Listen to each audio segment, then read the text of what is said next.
ओम Saini sir, Congress party का अभी तक जो रवैया दिख रहा है, अभी तक का रोल जो दिख रहा है, इस तरीके के स्टेटमेंट आने के बाद में रुबिया लियाकत ने जिस तरीके से धमकाया कांग्रेस प्रवक्ता को, उसके बाद फिर आज तक पर इस तरीके की चीज 2 चैनलों पर लगातार बैक टू बैक की चीजें दिख रही हैं, उसके बावजूद भी चुप है। क्या कांग्रेस पार्टी को आगे बढ़कर के बाइकआउट का ऐलान नहीं कर देना चाहिए आज तक जैसे चैनल्स का? और साथ में जयराम रमेश की जिम्मेदारी फिक्स नहीं होनी चाहिए इसको लेकर के? जिस व्यक्ति ने वो लगातार उनका सोशल मीडिया पर तमाम सारी चीजों को ट्वीट आ रहा है, लेकिन कहीं भी इस चीज को लेकर के वो ये नहीं कह रहे कि सुरेंद्र राजपूत के मां को जिस तरीके से गाली दी गई और आज तक चैनल ने उस पर अब तक कोई एक्शन नहीं उठाया, उस पर जयराम रमेश का बतौर कम्युनिकेशन हेड क्या संरक्षण देना उनका काम नहीं है? राम प्रकाश जी, इससे पहले एक बात और की जानी चाहिए, वो बहुत जरूरी है कि जिस तरीके से प्रिंट मीडिया के मालिकों ने अपने सारे इंस्टीट्यूशन को अपने मुताबिक ढाल लिया, जिसमें कि पहले न्यूज एडिटर भी होता था, एडिटर भी होता था और सारा स्टाफ एक पॉलिसी के साथ में काम करता। ठीक उसी तरीके से आपका ये जो इलेक्ट्रॉनिक मीडिया है, जिस आज तक को आप आज देख रहे हैं और एक दृश्य देख रहे हैं, मैं उसी आज तक मैं यहाँ राजस्थान में वर्किंग जर्नलिस्ट यूनियन का जनरल सेक्रेटरी था, तो एसपी सिंह को हमने बुलाया कि जो नए अंदाज से बात कहने का तरीका है, इसको लोग बड़ा पसंद कर रहे हैं, इसको आप कैसे नियंत्रित करेंगे, कैसे आगे बढ़ाएंगे, उनका अपना कहना था। राजस्थान के मुख्यमंत्री भैरव सिंह शेखावत उस वक्त मेरे साथ में बैठे थे, तो उन्होंने कहा कि देखिए, एसपी सिंह का ये कहना था कि ये तो इंस्टीट्यूशन से बरकरार रहना चाहिए, यानी एडिटर होना चाहिए, यानी दूसरा जितना भी पॉलिसी का सिलसिला है उसको कहीं से डिक्टेट होना चाहिए, किस तरीके से हो। ये उस वक्त इस खतरे को भांप लिया गया था कि जब जब कभी कमर्शियल सिलसिला बनेगा और जो मालिक लोग हैं जिस तरीके से रंग बदलेंगे, तो हम इलेक्ट्रॉनिक मीडिया पे बड़ा साफ साफ देख रहे हैं। और देखिए, वो लोग चीखते चिल्लाते हैं जिनको जरूरत, जिनके पास में तथ्य नहीं होते, तर्क नहीं होते, तो वो एंकर गधा होता है जिसके खड़े रहने के बावजूद दो अलग अलग तरफ के लोग जो है अपनी बात कहते हैं, उनको नियंत्रित नहीं कर पाता।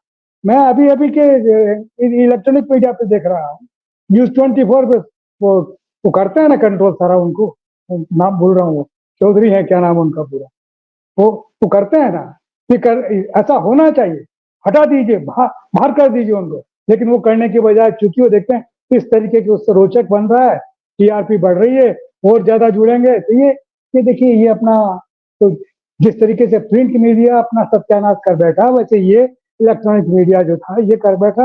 अब एकमात्र उम्मीद सोशल मीडिया की बची है, तो सोशल मीडिया में भी अगर नियंत्रण वाला सिलसिला आप करते हैं ना, आप परमिट करते हैं तभी आगे बोलते हैं ना।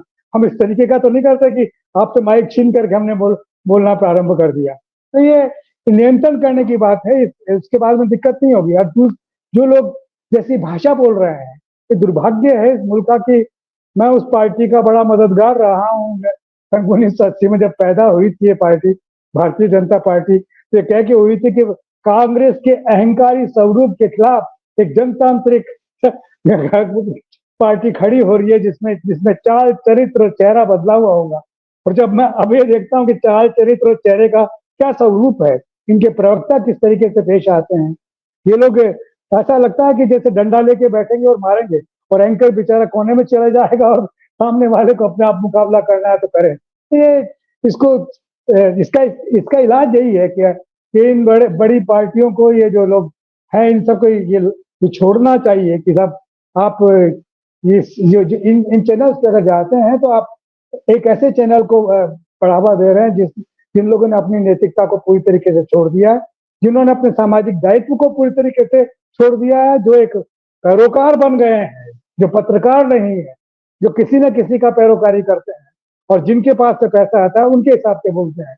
ये सारी बातें होनी चाहिए, कहना चाहिए। आप बिल्कुल सही सजेस्ट कर रहे हैं कि सोशल मीडिया पे आइए और सोशल मीडिया को वक्त दीजिए, और वक्त ही नहीं, मदद भी कीजिए, उनकी मदद कीजिए ताकि वो आपकी बात को ठीक तरीके से कह सके और आपको नियंत्रित भी कर सके। जिस तरीके से आप समझते हैं कि अब कांग्रेस के हो गए ना, हम नहीं है कांग्रेस के, हम नहीं है बीजेपी के, हम इस भारत के संविधान के रक्षक हैं, हम भी वॉचमैन हैं, हम भी उस तरीके से देख रहे हैं। जो कोई संविधान में की मान्यताओं को रद्द करने की चेष्टा करेगा, जो व्यक्ति की स्वतंत्रता को छीनेगा, तो जो नैतिकता छीनेगा, उसके खिलाफ खड़े होंगे, इसमें कोई शक नहीं। ये कहते हुए आपके पास में आते हैं ना बिल्कुल उसी तरीके से आते हैं। तो उसका देखिए विस्तार हो रहा है, और ये तो निहायत शर्मनाक है जो बात उन्होंने बोली है। मुझे तो बता भी दिया कि बोला क्या है। तो ये इसको तो उस आदमी को तो पार्टी से निकाल देना चाहिए, बहुत परे कर देना चाहिए, सामाजिक राजनीतिक जीवन से अलग कर देना चाहिए।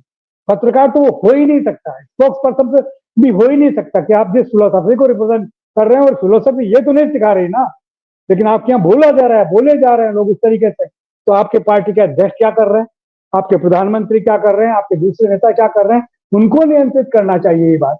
हम ये चिट्ठी क्या लिखे उनको सब देखते हैं, सब दिखाते हैं, और तब उसके बाद में कोई इसको तरजीह नहीं करता है उस तरीके से जैसे दर्ज किया जाना चाहिए, नहीं करते हैं। उसी का नतीजा है ये। तो निश्चित रूप से कांग्रेस पार्टी को खास तौर से, जो शायद आजकल हमारी बात सुनने के लिए तैयार है, अभी जैसी हालत में है, इंडिया गठबंधन के जितने सदस्य हैं उनको इस बात को बिल्कुल अखिलेश की तरीके से सामने रखना चाहिए कि हमें उन चैनल्स के साथ उनके साथ में नहीं जाएंगे। ये बात जब तक आप नहीं करेंगे तब तक इस तरह की हरकतें होती रहेंगी। तो पार्टिसिपेट मत कीजिए सर। अब आप तो ऐसे लोगों को इन्वाइट नहीं करते हैं, खैर है, ये ऐसा कोई झगड़ा हमारे यहाँ होता नहीं है। होता है तो गाली वाली का चलता है, तो बिल्कुल नहीं होता है, ना इत्तेफाकी का होता है। ना इत्तेफाकी बयान करने के लिए गालियों की जरूरत नहीं है, तर्क और तथ्यों की जरूरत है। ये समझना पड़ेगा ऐसे प्रवक्ताओं को भी और ऐसे वाचाल दूसरे लोगों को भी, जो बर्दाश्त कर रहे हैं वो भी बड़े कायरतापूर्ण तरीके से बर्दाश्त कर रहे हैं। क्यों कर रहे हैं, क्यों चाहते हैं, ये बात सोचने की है जी। अब आप जिन पत्रकारों का जिक्र कर रही हैं उन पत्रकारों को मैंने भी सुना है, बहुत दिन से सुनता हूं, क्योंकि इस जो पत्रकारिता में अब एक दशक का समय मैं भी दे चुका हूं। तो यही वो पत्रकार थे जो पत्रकार नहीं कहते थे, यूट्यूबर कहा करते थे, और आज वो सारे लोग उस सोशल मीडिया प्लेटफॉर्म पे हैं। वो कभी पत्रकार नहीं कहते थे। जो लोग तमाम लोग, भाई एक समय में मैं प्रिंट मीडिया का हिस्सा होता था, फिर प्रिंट मीडिया के बाद से मैं डिजिटल मीडिया में आया, लेकिन जो लोग डिजिटल मीडिया में आए थे उनको यूट्यूबर कहा जाता था, उनको पत्रकार नहीं माना जाता था। और आज वो सारे लोग जो देश के नामचीन पत्रकार रहे वो सभी इसी डिजिटल मीडिया पर हैं। ओम सैनी सर, जो हम बात कर रहे हैं गाली गलौज और ये सारी चीजें, जो कार्रवाई की, गाली गलौज और फर्जी खबरें और इस तरीके की ये चीजें तो यूएसपी हैं, एक तरीके से ताकत हैं, क्योंकि इन्हीं के आड़ में जो है देश का ध्यान मेन मुद्दों से भटका रहता है। देश के लोग इन सब चीजों में जब लीन रहते हैं उनके सामने ये परोसा जाता रहता है, खास करके जो भक्त बिरादरी है, तो उनके सामने महंगाई का मुद्दा नहीं आता है, उनके सामने बेरोजगारी का मुद्दा नहीं आता, शिक्षा, स्वास्थ्य और ये सारे जरूरी मुद्दे उनकी आंखों के सामने नहीं आने दिए जाते हैं, इसी तरीके की गाली गलौज और तमाम चीजों से। तो और ऐसे लोगों को अभी तक इनाम भी मिलता रहा है भाजपा में। माना जाए प्रेम शुक्ला साहब को भी बहुत जल्द इनाम मिलेगा। देखिए, भारतीय जनता पार्टी में तो आजकल मुझे लग रहा है कि जो कुछ चल रहा है वो बड़ा अजीब है। इनके जो मंत्री हैं वो जिस तरह की भाषा बोलने लगे हैं, इनके जो कार्यकर्ता हैं वो जिस तरीके से लोगों से चर्चा करते हैं, और उनके जो तेवर होते हैं तो बड़े अपमानजनक होते हैं। कोई सम्मान देने वाले तो होते नहीं है। वो तो आप में ही अगर दम है, आपका ही अगर सोसाइटी में दबदबा है, तो आपसे वो तमीज से बात करेंगे, अन्यथा आजकल ऐसा सिलसिला है नहीं। तो ये पॉलिटिकल पार्टी अपने डिटोरिएशन को समझने के लिए मेरा ख्याल है कि कोशिश करना चाहिए कि क्या जो हो रहा है ये, इससे ये कब तक कहाँ तक आगे बढ़ेंगे।